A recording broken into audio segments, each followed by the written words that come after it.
Salut Romain, ça va? Oui, oui. Bon, ça a pas l'air. Tu boites, non? J'ai des fissures anales. Ah ouais, ça fait mal ça. Oh non, non, ça va, elles sont toutes petites. Elles me gênent pas trop. Bah, pourquoi tu boites alors?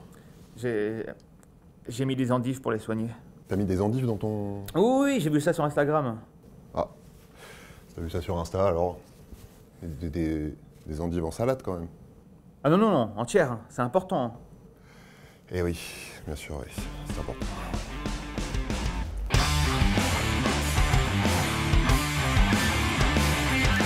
Il n'y a pas très longtemps, je suis tombé sur un article qui décrivait le cas d'un Américain d'une trentaine d'années qui a dû aller à l'hôpital pour se faire retirer les 6 haricots rouges qui s'étaient introduits dans l'urètre. Et du coup, je me suis dit que ce serait peut-être pas mal qu'on discute un peu tous ensemble des choses qui se font et qui se font pas en matière de santé. Alors, attention, 2 petites précisions avant de commencer. D'abord, aucun jugement moral, bien sûr. Chacun ses kinks. Et ensuite, on va pas parler des remèdes de grand-mère. Vous savez, genre mettre un oignon ou une pomme de terre dans sa chaussette avant de dormir pour soigner un rhume ou faire baisser sa fièvre. On va pas non plus parler de médecine dite alternative ou de médecine traditionnelle ancestrale. Non, là, on va plutôt parler de quelques initiatives individuelles que des personnes ont prises, soit pour améliorer leur santé, soit pour améliorer leur performance sexuelle. Et vous allez voir que de toute façon, dans les 2 cas, ça tourne pas mal autour de la sphère génitale. Des initiatives individuelles donc, mais vous allez voir que, par la magie des réseaux sociaux, certaines ont fini par faire leur petit bonhomme de chemin. Alors, dans l'absolu, chacun fait ce qu'il veut, encore une fois, mais il y a quand même 2 ou 3 trucs que j'aimerais vous rappeler. Si ça peut vous éviter de finir aux urgences, vous allez comprendre. Donc, revenons-en à notre apprenti jardinier. Alors que le commun des mortels se contente de faire germer des lentilles dans du coton humide, ce brave homme a donc décidé de s'introduire une demi-douzaine de haricots rouges dans l'urètre. L'urètre qui, je le rappelle, pour ceux qui n'ont pas suivi en SVT, n'est autre que le trou du pipi. Alors, généralement, les gens qui s'introduisent des objets à cet endroit, c'est soit une forme d'automutilation, et là ça mérite qu'on en parle avec un psy, soit un jeu sexuel, et j'ai déjà dit, on juge pas, soit des gens qui veulent passer du chili con carne en contrebande à la douane, et qui s'y prennent pas très bien. En l'occurrence, l'homme a expliqué qu'il avait voulu voir si le fait de mettre des légumes secs dans son pénis pouvait lui procurer un plaisir plus intense au moment de l'orgasme. Question qui demeure hélas sans réponse puisqu'il a terminé aux urgences urologiques puis au bloc opératoire pour se faire évacuer sa petite salade mexicaine sous endoscopie. Oui, il en manque un. Je sais pas si c'est le premier qu'ils ont réussi à retirer manuellement ou le dernier qu'ils ont retrouvé dans sa vessie. Alors, en l'occurrence, se mettre des haricots secs dans l'urètre, ça n'est pas devenu une trend TikTok. Mais le cas a été repris dans une revue médicale spécialisée en urologie et l'article mentionne d'autres cas similaires. Donc, petite info santé.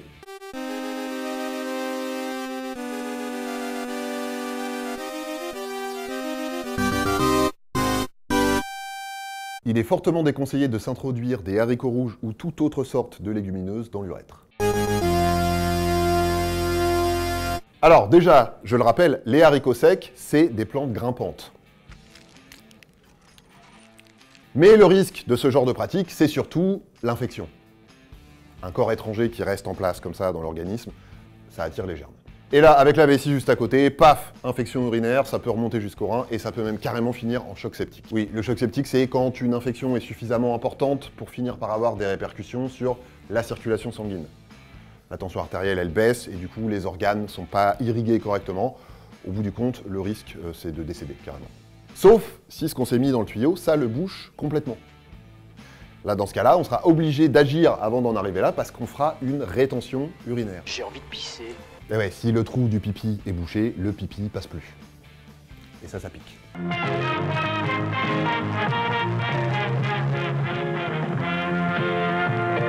Ça pique et c'est dangereux. Parce que quand la vessie, elle est trop pleine, ses parois, elles se distendent, et ça finit par abîmer les nerfs, les muscles, les sphincters, etc. Et ça peut laisser des séquelles. Ça peut même, encore une fois, aller jusqu'à toucher les reins. Et ça, c'est embêtant. Et je vous parle même pas de la rupture de la vessie. C'est rare, mais ça existe. Autre pratique peu conventionnelle et pas remboursée par la Sécu, se mettre des pommes de terre dans l'anus pour soigner ses hémorroïdes. Vous y avez peut-être pas pensé, vous, comme ça, spontanément, mais il y a suffisamment de gens qui l'ont fait pour que des médecins déconseillent officiellement d'avoir recours à ce remède. Tout ça parce qu'un certain nombre de sites avaient conseillé la recette suivante.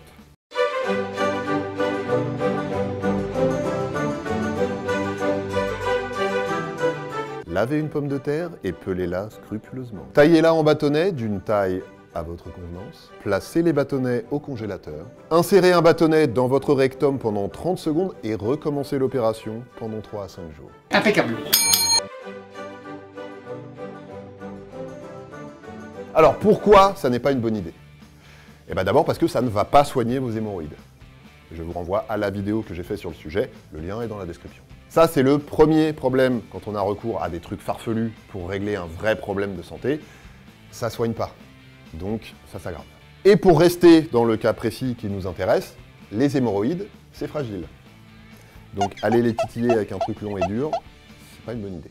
Dans une moindre mesure, ce qui tapisse le canal anal et le rectum, c'est de la muqueuse. C'est-à-dire c'est une espèce de membrane qui tapisse à peu près tous nos orifices, qui est comme une sorte de petite peau très fine et très fragile. Aller coller un truc congelé là-dessus, ça risque de l'abîmer. Ou pire. Et puis, dernière chose, le risque quand on introduit dans son anus quelque chose qui n'est pas idéalement profilé, et notamment qui ne comporte pas de dispositif pour pouvoir l'extraire facilement, c'est de ne pas pouvoir l'extraire facilement, justement. Ça s'appelle des corps étrangers du rectum, on en a déjà parlé ici, et là le risque, c'est pas tellement l'infection, parce que l'endroit est déjà plein de germes, non, le risque c'est que le tuyau se bouche, là encore. Et quand ce tuyau-là est bouché, on s'expose à des soucis qui vont de la simple constipation jusqu'à l'occlusion intestinale, voire au pire du pire, au vomissement fécaloïde. C'est bouché par le bas, donc ça sort par le haut. On en avait déjà parlé, je vous remets le lien dans la description. Enfin, si vous n'êtes pas à table. Bref, en un mot, commençant, n'introduisez dans votre anus que ce que vous êtes certain de pouvoir retirer facilement.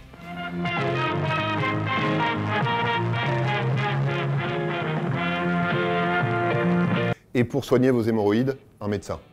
C'est mieux qu'une frite surgelée. Alors, tant qu'on en est dans la rubrique cuisine et organes génitaux, le persil dans le vagin. Mauvaise idée. Cette manie que vous avez de vouloir vous insérer des aliments dans les orifices naturels, vous n'avez pas de frigo ou quoi? Une nouvelle fois, vous allez sûrement me demander, mais d'où ça sort ce truc? Et je vais vous répondre, ça sort du vagin, en l'occurrence. Car je suis hilarant. Mais surtout, c'est vraiment un truc qui a été suffisamment pratiqué pour que des médecins britanniques attirent l'attention sur le fait que non, on ne fait pas ça. Et c'est un magazine français qui avait publié un article sur les vertus emménagogues du persil. Emménagogue, ça ne veut pas dire qu'on accompagne quelqu'un aux toilettes, ça veut dire qu'il régule les menstruations. Donc les médecins ont été obligés d'expliquer par voie de presse que la preuve scientifique de l'efficacité de la chose n'avait pas du tout été faite, mais qu'en revanche, c'était super dangereux. On parle encore d'infection, comme tout à l'heure, avec le risque de choc septique, vous vous souvenez?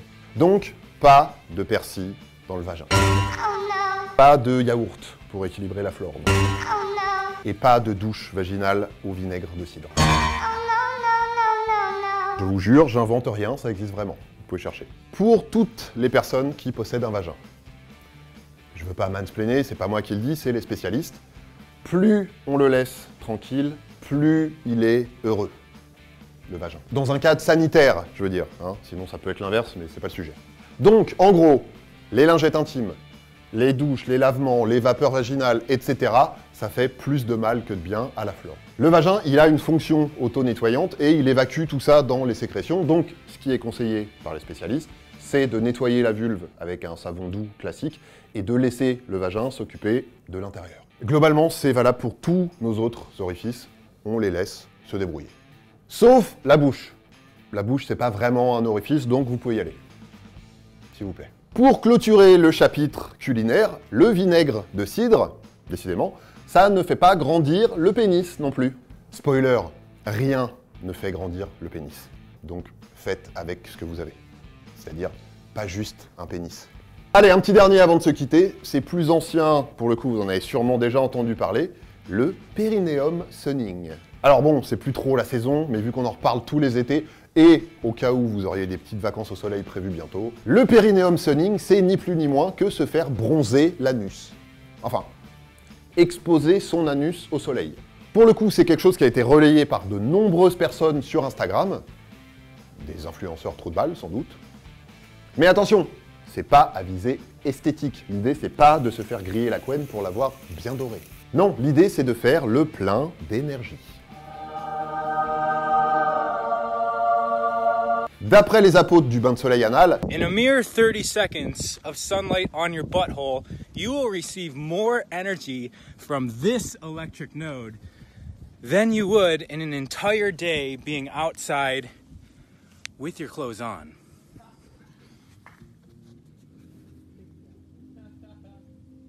mais alors, quelle énergie on fait rentrer par là? Une Instagrammeuse du nom de Metaphysical Megan explique que, je la cite, « Le soleil émet une pure lumière plasma pleine d'informations et de codes lumineux qui aident le corps humain dans la transformation et l'activation de notre ADN dormant. » Je sais même pas quoi vous dire.